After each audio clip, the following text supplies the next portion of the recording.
Assalamualaikum warahmatullahi wabarakatuh. Waalaikumsalam Eh, warahmatullahi wabarakatuh. Waalaikumsalam. Selamat datang di podcast peternakan. Kembali lagi sama saya, Ramadan Huda dan Viridio. Jadi podcast peternakan ini kita akan membahas segala hal tentang peternakan, mulai dari masalah-masalah peternakan, potensi-potensi dunia peternakan, dan semuanya pokoknya. Namun dengan cara yang sedikit lebih santai, ngobrol-ngobrol santai, cuma tetap dengan ahlinya gitu. Gimana Dio? Hari ini kita akan bahas apa? Ya, Saudara Rama, hari ini nampaknya kita akan membahas tentang potensi kelinci di masyarakat sama nutrisi-nutrisinya ataupun mungkin dari segi keahliannya juga, Saudara Rama. Wah, menarik sekali ya bahasan kita hari ini. Oke, langsung aja nih. Jadi di sini kita udah ada Pak Bram. Pak Bram ini seorang peneliti dari Balai Penelitian dan Peternakan. Silakan Pak Bram. Kita undang dulu Pak Bram di sini. Oke. Halo Pak Bram, gimana kabarnya? Halo, selamat malam. Terima kasih. Baik. Alhamdulillah. Sebaliknya sehat ya. Alhamdulillah. Iya Pak, terima kasih. Nah, kita di sini juga ada dua rekan kita yang akan bantu kita di sini. Ada Arya dan Bayu.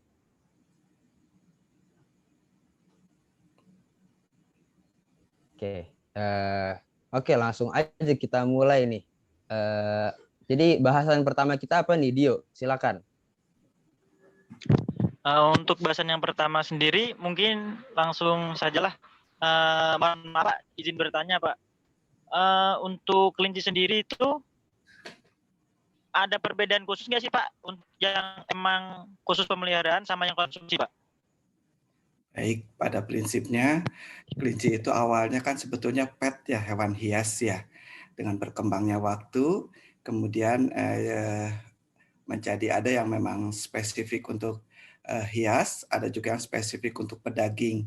Kalau di grup dunianya itu, kalau untuk yang hias masuknya ke grup ARBA, American Rabbit Breeder Association. Kalau yang kalau hias itu per daerah masing-masing ada grup-grupnya. Ada yang di Italia, ada yang di Inggris ya, British Rabbit Breeder itu ya. Tapi kalau misalkan untuk yang pedaging, yang isinya ilmuwan memang, itu namanya World Rabbit Science Association. Dan Balitnak maksudnya ke World Rabbit Science ya, WRSA-nya, World Rabbit Science Association-nya. Jadi kita karena Balai Penelitian Ternak lebih mengarah ke pedagingnya. Tapi di lapangan pada saat ini kita sama-sama ketika ada teman-teman hias, kami juga kadang hadir untuk berdiskusi, ada ketika kegiatan ada kontes-kontes, dan begitu pula pas kegiatan ada pameran-pameran untuk produk-produk kuliner seperti kita waktu di JICC ya, ketika ada Indo Livestock atau apa, nah itu kelinci pedaging. Tapi pada umumnya ketika pas masih secara umum kelinci itu ya hias sebetulnya Mas. Itu aja sih, tapi memang tujuan produksinya akhirnya berkembang seperti itu. Ya, ketika Pak Harto memasukkan kelinci sebagai sumber protein hewani waktu itu, saya ada data tentang perkembangan kelinci dan FAO itu dari tahun 90, ternyata Indonesia pernah memproduksi daging kelinci memang tujuan awalnya. Jadi sampai produksi Indonesia itu peringkat ke-6 di dunia memproduksikan 50.000 ton daging kelinci itu tahun 90-an data FAO. Jadi dengan berkembangnya waktu sepertinya tidak berhasil karena Bunny syndrome namanya. Jadi sindrom kalau makan kelinci seakan-akan makan kucing gitu, makan kelinci hias atau binatang hias yang lucu-lucu. Jadi lebih ke sayangnya daripada ke tujuan dagingnya. Jadi memang agak kurang berkembang sampai saat ini pun. Yang cukup berkembang untuk konsumsinya itu adalah yang sudah olahan biasanya, entah dijadikan dendeng, entah dijadikan sosis, nugget, rolade, dan produk-produk lain ya. Jadi kalau yang masih dalam bentuk sate hanya terbatas biasanya di daerah-daerah wisata saja ya. Karena kalau daerah wisata kan sensasinya mengicipi hal-hal yang baru begitu. Sehingga sate kelinci ya favorit juga orang mau makan begitu. Tapi ketika datang sekali, kedua, ketiga sudah tidak. Karena kan daerah wisata mereka juga paling datangnya hanya ya periodik sebulan, paling banyak mungkin sebulan sekali ke satu tempat yang sama begitu. Kalau kita bandingkan ya, satu induk kelinci itu menurut penelitian itu bisa menghasilkan sekitar 40 sampai 120 kilogram dari satu induk saja. Misalkan sapi, kalau dalam setahun itu beranak satu, anggaplah 200 kilo si anak sapi itu. Jadi dengan 40 kilogram yang daging dari anak kelinci itu yang dihasilkan setiap tahun itu, maka cukup pelihara 5 kelinci saja kita daripada pelihara 1 ekor sapi. Sudah menghasilkan produksi dagingnya setara dengan 1 ekor sapi. Begitu juga dengan kambing domba. Jadi ternak-ternak yang konvensional itu pertama reproduksinya lambat, kedua memang laju pertumbuhannya juga tidak secepat kelinci ya, sehingga mungkin waktu itu Pak Harto berpikiran demikian. Dan memang dibandingkan ternak konvensional yang sudah kita kenal, sapi, kambing, kerbau itu, domba, segala itu ya, nutrisinya kan daging kelinci itu proteinnya jauh lebih tinggi. Mereka itu daging-daging konvensional itu 18 sampai 20-an ya. Ayam pun hanya 20-an, tapi kelinci itu bisa 21 sampai 22 proteinnya. Begitu pula nanti yang sekarang trendingnya harus daging sehat, jadi rendah kolesterol, rendah lemak, segala itu, kelinci ternyata menang dibandingkan ternak yang lain. Itu aja. Kelihatannya kita memang harus mendorong kelinci itu lebih ke daging sehat mungkin ya. Oke, ini daging sehat, ini daging apa, walaupun dipromosikan berkali-kali, kalau selama masih kelihatan terbayang si kelincinya, itu terkadang jadi masih susah. Jadi beberapa kali kita coba tester, teman-teman peneliti, teman-teman kegiatan ketika pameran atau apa, ketika kita tidak informasikan bahwa itu daging kelinci, wah mereka suka. Lalu kita ceritakan bahwa ini nutrisinya bagus, baik untuk kesehatan, baik untuk teman-teman yang darah tinggi atau yang jantung begitu karena kolesterol dan lemaknya rendah, wah mereka senang, happy itu. Tapi pas sudah diberitahu, oh ini daging kelinci, aduh saya tadi makan kucing ya gitu. Jadi sebetulnya mungkin tetap harus diupayakan bahwa kelinci itu dagingnya daging sehat, daging yang memang sangat bermanfaat untuk kesehatan begitu. Kalau hanya untuk tujuannya sekali makan selesai, ya tidak terlalu bermanfaat mungkin untuk jangka panjang. Saya jadi makin penasaran sih Pak. Tadi kan Bapak sebutkan yang tadi udah Bapak sebutkan, jadi saya penasaran seberapa antusias sih Pak masyarakat saat ini untuk mengkonsumsi daging kelinci tersebut. Untuk antusias itu untuk beberapa daerah memang bunny syndrome itu sudah mulai berkurang ya. Ada beberapa daerah pengembangan yang kami kenal itu di daerah Cirebon, kemudian juga di Jakarta ada beberapa yang sudah mulai produksi, daerah Bekasi juga sudah ada, kemudian juga Magelang, kemudian juga Jawa Timur, mereka bahkan membentuk komunitas, membentuk koperasi untuk menampung produksinya dan menyediakan bahan-bahan input produksinya untuk anggota begitu. Nah, kelihatannya memang harus terintegrasi begitu supaya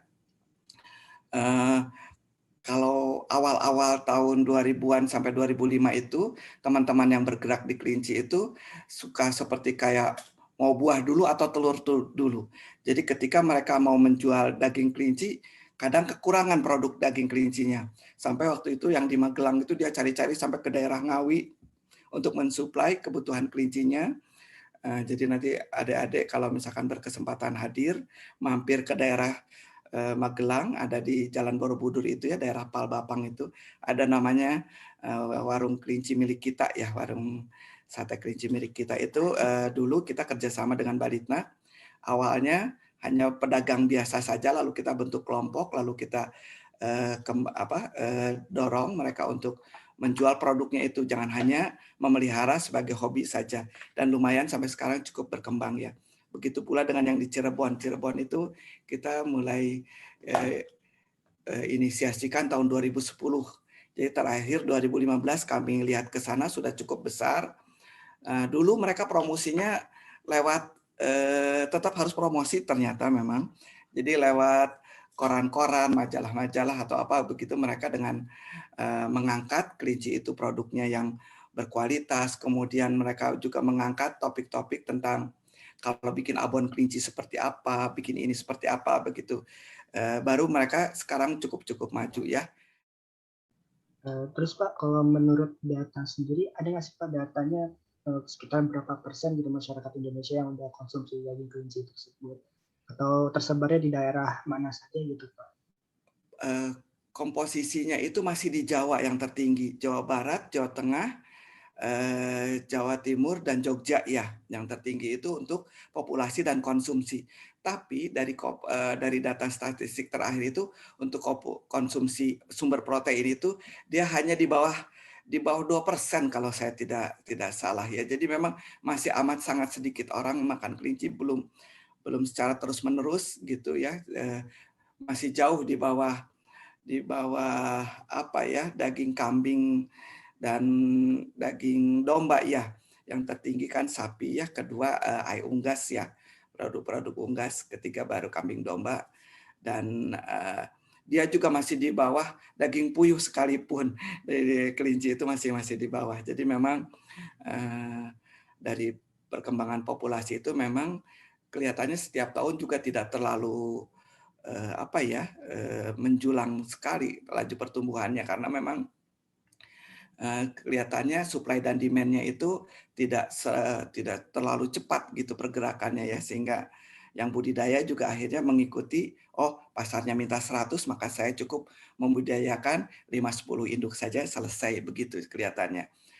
Karena memang selalu jadi masalah itu ketika kita mau diseminasikan informasi tentang kelinci atau produk-produk turunan tentang kelinci, mereka selalu bertanya pasarnya seperti apa. Nah, mungkin adik-adik ini biasanya punya jiwa entrepreneur ya, tidak menjadi follower biasanya, saya harapkan sih jadi pionir. Nah, coba jadi ujung tombak untuk produk-produk yang memang secara kualitas no comment deh untuk kelinci itu, mau WHO bilang, mau scientific bilang begitu. Dan Cina sudah memanfaatkan itu. Cina itu sekarang menjadi eksportir daging kelinci terbesar dunia setelah Eropa. Jadi dia dulu sebetulnya yang keempat. Lalu dia tahun 2010 ke sini dia nyalip.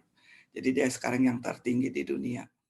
Jadi kelihatannya hilirnya itulah kemampuan menjualnya dan membuat diversifikasi produk lah yang harus kita dorong. Karena kalau hanya asumsinya kelinci, daging kelinci, apalagi sampai teman-teman di Facebook itu suka mengirimkan foto-foto karkas kelinci yang sudah mirip anak kucing itu, teman-teman jadi nggak tega mungkin. Jadi mungkin promosi-promosi untuk produk pasca panen itu jauh-jauh lebih baik, dan saya pikir bisa mendorong pasar itu ya. Pak, sepertinya saya masih agak bingung Pak, cara untuk menghapus stigma masyarakat biar mau makan daging kelinci itu gimana Pak? Soalnya di sini juga rataan tuh kalau lihat kelinci tuh mau kena sakit dikit aja itu kayak sayang gitu Pak. Apalagi mau disembelih Pak, lebih susah lagi berarti. Jadi memang sama kejadiannya kayak telur ayam petelur ya. Orang-orang itu inginnya telurnya coklat. Dulu awal kali ayam petelur itu telurnya putih, itu nggak laku di pasaran. Sampai mereka mengimpor ayam-ayam yang telurnya coklat. Begitu pula dengan yang ayam pedaging. Dulu itu ayam broiler itu nggak laku di pasaran. Katanya kurang legit kah atau kurang menggigit lah atau apa begitu. Tapi dengan promosi terus-menerus kan akhirnya juga orang mau menerima itu. Daging itik pun katanya dulu itu suka lebih anyir lah apa segala macam.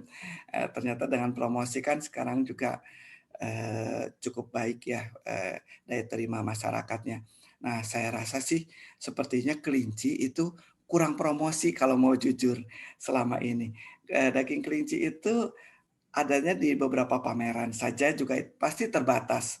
Tidak ada satu momen all you can eat, pamerannya festival khusus kelinci, mulai dari di sosis, di nugget, dan ada 1000 stand gitu misalkan produk daging kelinci begitu dalam satu daerah. Mungkin ada beberapa yang datang masih takut-takut, tapi mungkin dari 100 adalah 10 yang suka. Nah, kalau 10 yang suka ini lalu anak-anaknya, saudara-saudaranya juga bisa kita pertemukan dalam festival selanjutnya kan, saya pikir sih bisa juga bergerak naik. Tetap ujung-ujungnya promosi, Mas.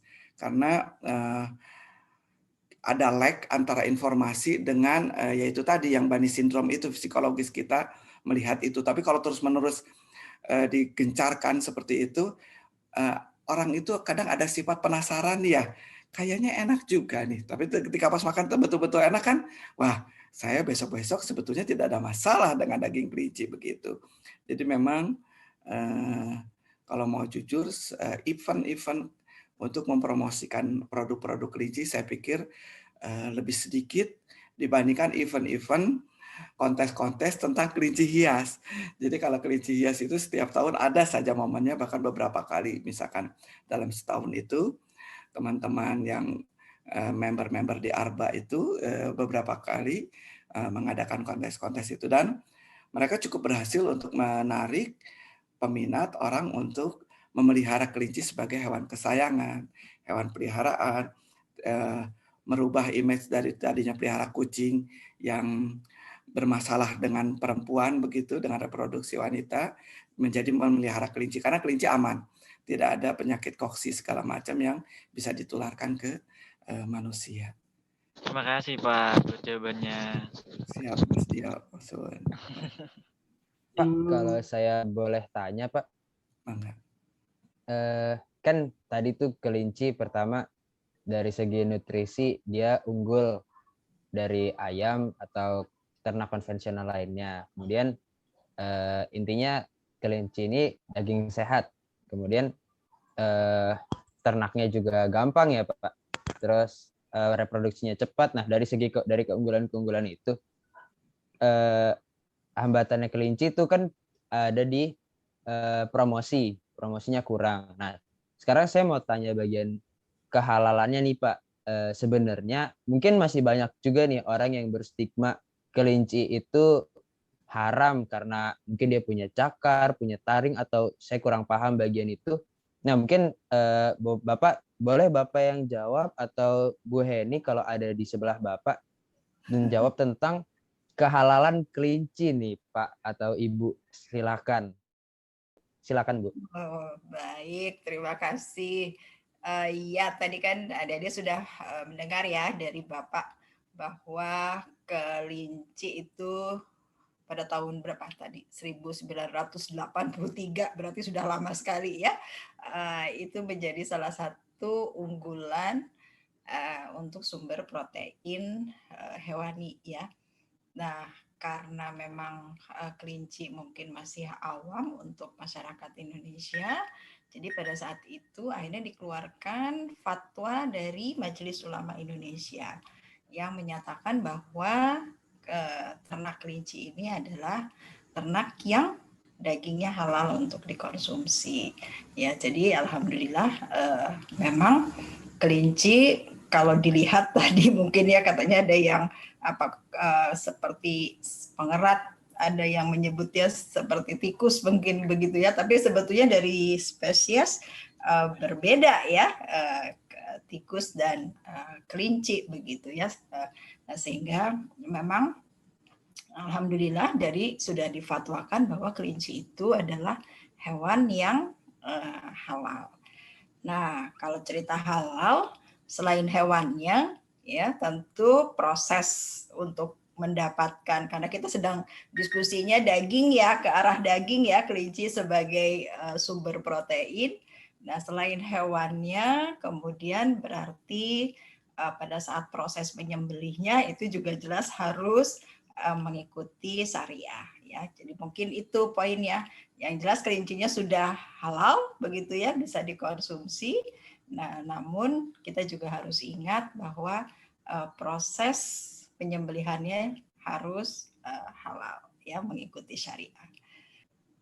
Oh, berarti dari segi statusnya udah sangat jelas gitu ya Bu ya.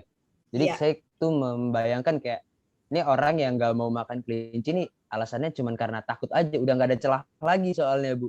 Dari segi nutrisi udah bagus. Kemudian dari segi halal statusnya udah jelas halal. Udah nggak ada celah lagi untuk orang menolak makan, tapi itu kembali lagi sih ke orang-orangnya mau atau enggak. Cuman kalau saya sih jadi pengen nyoba gitu Bu. Wah, belum pernah nyoba daging kelinci? Saya kurang ingat betul kayaknya dulu pas saya masih SMP itu saya pernah makan sate kelinci sekali seumur hidup saya, Bu. Saya nggak pernah makan lagi. Saya udah lupa rasanya gimana, dan sekali doang kan, kalau kata Pak Bram tadi juga sekali nggak mungkin memiliki dampak, nggak berdampak apa-apa untuk diri kita kan. Mesti Nah, kalau rutin dicoba. berkelanjutan. Sekarang posisinya di mana nih kalian? Di sekitar kampus ya? Kalau Saya di di sekitar Grobogan, Bu. kampus. Grobogan Jawa Tengah. Oh, Mas Dio di mana? Grobogan? Grobogan, iya Bu, Jawa Tengah Bu. Jawa Tengah, Grobogan tuh daerah Jogja. Daerah mana? Sebelum Jogja ya? Dekat Blora Bu. Oh, Blora.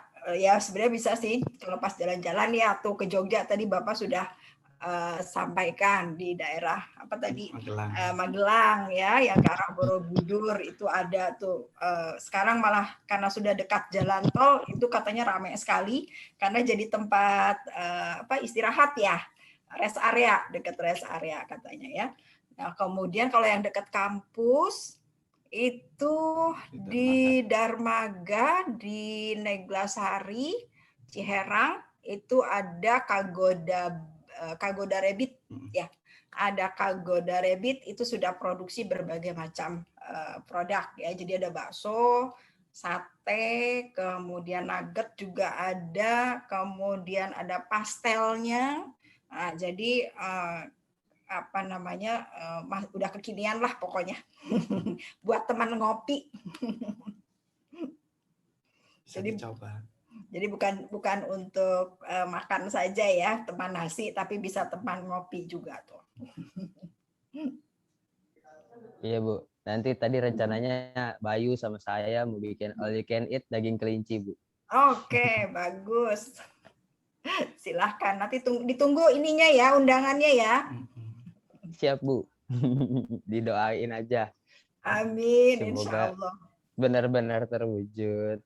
Amin. Oke Bu, mungkin ini akan jadi topik terakhir obrolan kita.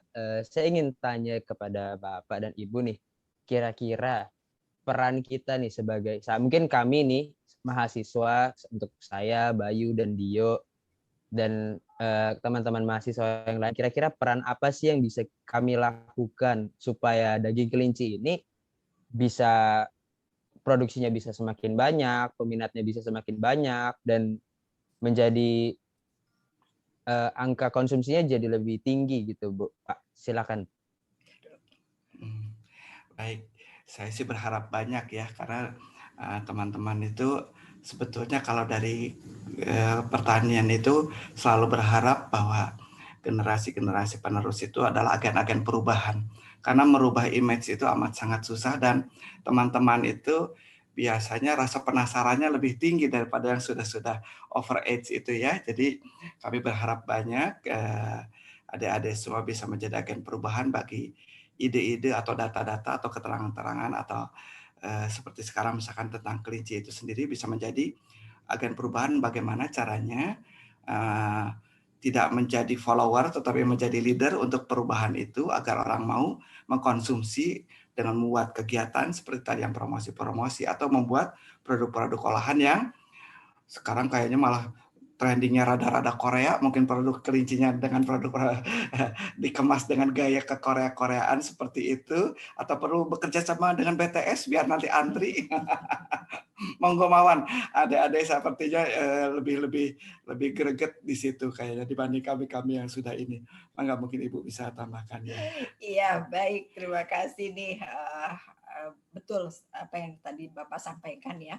Jadi kemasan kekinian itu kan bikin penasaran ya sebetulnya, dengan mungkin sama saja sih bentuknya seperti nugget atau apa, tetapi ada yang khas-khasnya, pasti itu akan menarik. Nah, kemudian satu lagi mungkin ya tambahannya itu tadi daging halal ya, kemudian juga sehat. Sepertinya dua kata kunci itu bisa jadi menarik konsumen juga saya pikir ya, selain kemasan yang kekinian begitu. Dio, gimana nih kira-kira untuk malam ini? Apa yang bisa disimpulkan kira-kira? Kalau dari yang saya tangkap ya Rama, kelinci itu punya potensi yang benar-benar tinggi di Indonesia. Sayangnya tuh masyarakat masih kayak ragu kalau mau konsumsi, mungkin karena dari segi kehalalnya tadi, terus mungkin kayak sayang gitu kalau mau dimakan karena kan imut lucu gimana itu kan kelinci. Itu Ram. Oke, berarti intinya udah nggak ada celah lagi lah ya. Untuk kita tuh nolak makan kelinci, mungkin cuman karena nggak doyan atau alergi, tapi nggak tahu ada alergi kelinci atau enggak. Cuman dari segi nutrisi juga udah sangat unggul, dari segi halal jelas statusnya. Berarti ayolah untuk teman-teman nanti kita kampanyekan makan daging kelinci, sehat soalnya. Oke. Terima kasih untuk Bayu, Dio, dan Arya. Oh iya, mohon maaf Bapak dan Ibu. Tadi sebenarnya ada satu teman kami lagi, tapi dia itu kendala sinyal. Mungkin dia titip salam aja untuk Bapak dan Ibu. Semoga Bapak dan Ibu sehat-sehat terus. Amin. Lancar kegiatannya. Terima kasih. Oke, akan kami tutup. Terima kasih. Sampai jumpa lagi di acara podcast selanjutnya. Wassalamualaikum warahmatullahi wabarakatuh. Waalaikumsalam warahmatullahi wabarakatuh. Makasih. Makasih ya. Mas Arya, Mas Sehat-sehat semua. Mas Bayu, suun. Izin pamit.